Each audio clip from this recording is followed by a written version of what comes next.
வணக்கம், welcome to SheCooking. இன்னைக்கு என்ன ரெசிபி பார்க்க போறோம்னா கோதுமை ரவை கிச்சடி.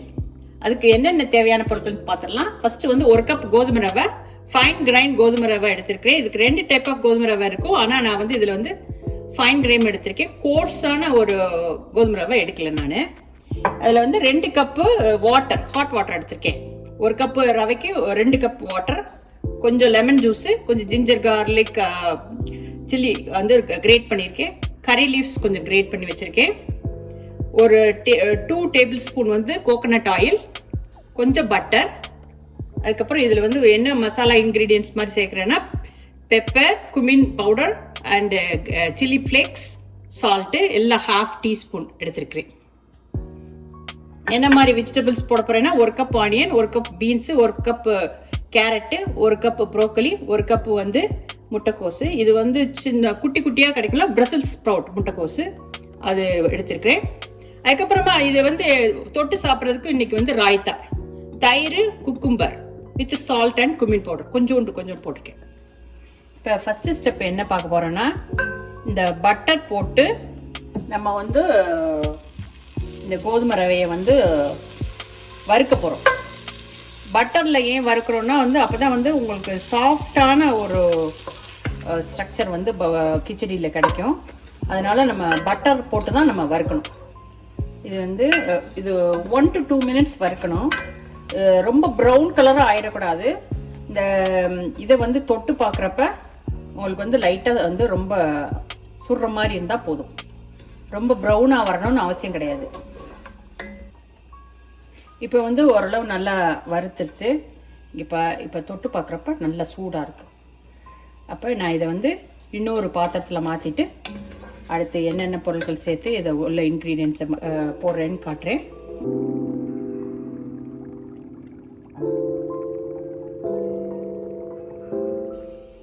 நெக்ஸ்ட் என்ன பண்ண போகிறேன்னா, எல்லா பொருளையும் தாளிக்கிறதுக்கு ரெடி பண்ண போகிறேன். அதுக்கு வந்து என்னென்னா, ஃபஸ்ட்டு வந்து இந்த 2 டேபிள் ஸ்பூன் கோகோனட் ஆயில், தேங்காய் எண்ணெய் ஊற்றிருக்கேன். ஏன் கோகோனட் ஆயில் யூஸ் பண்ணுறேன்னா, இது வந்து ஃபஸ்ட்டு வந்து நம்ம வந்து பட்டர் போட்டிருக்கோம். அதுக்கப்புறமா இது கோகோனட் ஆயில் போடுறதுனாப்ப இது வந்து டெக்ஸ்சர் வந்து சாஃப்டாக இருக்கும். கொஞ்சமாக இது கடலைப்பருப்பு போட்டிருக்கேன். இது எவ்வளோ வேணுமோ உங்களுக்கு தாளிக்கிறதுக்கு என்னென்ன பொருள் நீங்கள் போடணும்னு நினைக்கிறீங்களோ அது போட்டுக்கலாம். நம்ம கடலை பருப்பு, அடுத்து வந்து இதுவும் கடலைப்பருப்பு, அது நிலக்கடலை பருப்பு, அப்புறம் வந்து சாதா கடலைப்பருப்பு,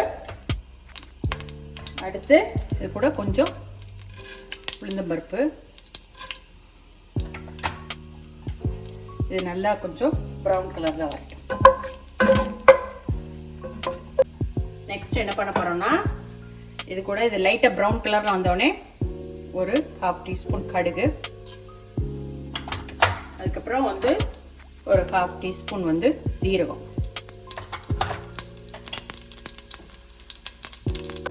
இப்போ கடுகு நல்லா வெடித்த உடனே இது கூட ஆனியன் போட்டு நல்லா வந்து இதை ப்ரௌன் கலராக வரணும். ஆனியன் போடுறப்பே வந்து இதை வந்து இந்த ginger garlic and green chilli சாப் பண்ணியிருக்கேன், அதையும் போட்டலாம். அதையும் போட்டு அது கூட கொஞ்சம் கறி லீவ்ஸும் சாப் பண்ணி போட்டிருக்கேன். எல்லாமே சாப் பண்ணி போடணும். இது ஏன்னா இது எல்லா இன்க்ரீடியண்ட்டும் நல்ல இன்க்ரீடியண்ட்டு அப்படியே சாப்பிட்றதுக்காக அது எல்லாத்தையும் சாப் பண்ணி போட்டிருக்கேன் நான். இப்போ வந்து வெங்காயம் நல்லா ஓரளவு நல்லா வதங்கிச்சு, ராஸ்மெல்லு போயிடுச்சு. இப்போ வந்து இதோட எல்லா வெஜிடபிளும் 1 cup carrot, 1 cup beans, 1 cup இந்த முட்டைக்கோசு, அதுக்கப்புறம் 1 கப்பு இந்த ப்ரோக்கலி எல்லாமே போட்டு நல்லா ஒரு தடவை கலக்கி விடணும். இது எல்லா வெஜிடபிளும் வந்து சாப்பிட்டு கூட இருந்தால் போதும். ஏன்னா நம்ம வந்து தண்ணி ஊற்றி அதுக்கப்புறமா நம்ம அந்த ரவை போட்டு நம்ம கொதிக்க விட போகிறோம். அதனால் இதை வந்து லைட்டாக வதக்கினா போதும். நெக்ஸ்ட்டு என்ன பண்ண போகிறேன்னா, இந்த salt, pepper, cumin powder and chilli flakes இதை போட்டு ஒரு கலக்கிட்டு கூட வந்துச்சு அந்த காய். அதுக்கப்புறம் இதை போட்டு இதை வந்து ரொம்ப நேரம் வந்து இதோட கலக்கக்கூடாது, ஏன்னா அந்த பொடி போட்ட உடனே கருக ஆரம்பிச்சிடும். அதுக்கப்புறம் நம்ம என்ன பண்ணோம்னா இந்த 2 cups ஆஃப் ஹாட் வாட்டர் வச்சுக்கோம்ல, இந்த ஹாட் வாட்டர் ஊற்றணும். நான் ஹாட் வாட்டர் ஊற்றிட்டேன். இந்த ஹாட் வாட்டர் யூஸ் பண்ணணும், கோல்டு வாட்டர் யூஸ் பண்ணக்கூடாதுன்னா, இந்த வெஜிடபிள் வந்து டெம்பரேச்சரும் நம்ம ஊற்றுற தண்ணி டெம்பரேச்சரும் சேமாக இருக்கணும். அப்போ தான் வந்து குயிக்காக வந்து வேகும். அட் த சேம் டைம் நம்மளுக்கு அடுத்து ரவை போடுறதுக்கும் ஈக்குவல் டெம்பரேச்சராக இருக்கும். அதுக்காண்டி தான் வந்து இதை வந்து வெந்நி தண்ணி ஊற்றி பண்ணணும்.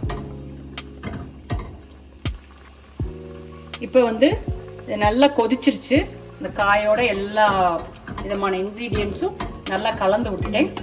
இந்த ஸ்டேஜில் இந்த வறுத்து வச்ச நம்ம அந்த கோதுமை ரவையை கொஞ்சம் கொஞ்சமாக இதில் ஆட் பண்ணணும்.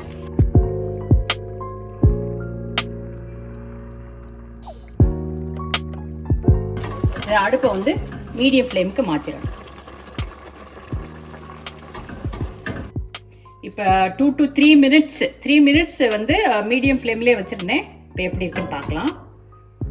க்ளோஸ் பண்ணி தான் வேக வைக்கணும் மீடியம் ஃப்ளேமில். இப்போ எல்லா தண்ணியும் வத்திருச்சு. இது முன்னாடியே நம்ம ரவை நல்லா வறுத்ததுனால 3 மினிட்ஸ் மேக்ஸிமம் மீடியம் ஃப்ளேமில் வெந்தால் போதும். இப்போ நல்லா நம்மளுக்கு கிச்சடி ரெடி ஆயிடுச்சு. நான் உங்களுக்கு இப்போ ஒரு நல்ல கலக்கிட்டு சர்வ் பண்ணி காட்டுறேன். இது ஒரு ஹெல்த்தியான மார்னிங் பிரேக்ஃபாஸ்ட்டுக்கு இது சாப்பிட்லாம். இதை வந்து நம்ம வந்து ராய்த்தா கூட சாப்பிட்லாம், தேங்காய் சட்னி சாப்பிட்லாம், இதில் சாம்பார் ஊற்றி சாப்பிட்லாம், தக்காளி சட்னியோடு சாப்பிட்லாம். நான் இன்னைக்கு என்ன பண்ணியிருக்கேன்னா ராய்த்தா, குக்கும்பர், தயிர், கொஞ்சம் உப்பு, அதுக்கப்புறமா கொஞ்சம் குமின் பவுடர் போட்டிருக்கேன். இது ஒரு நல்ல ஹெல்த்தியான morning breakfast with cucumber raita ready ஆயிடுச்சு. என்ஜாய்.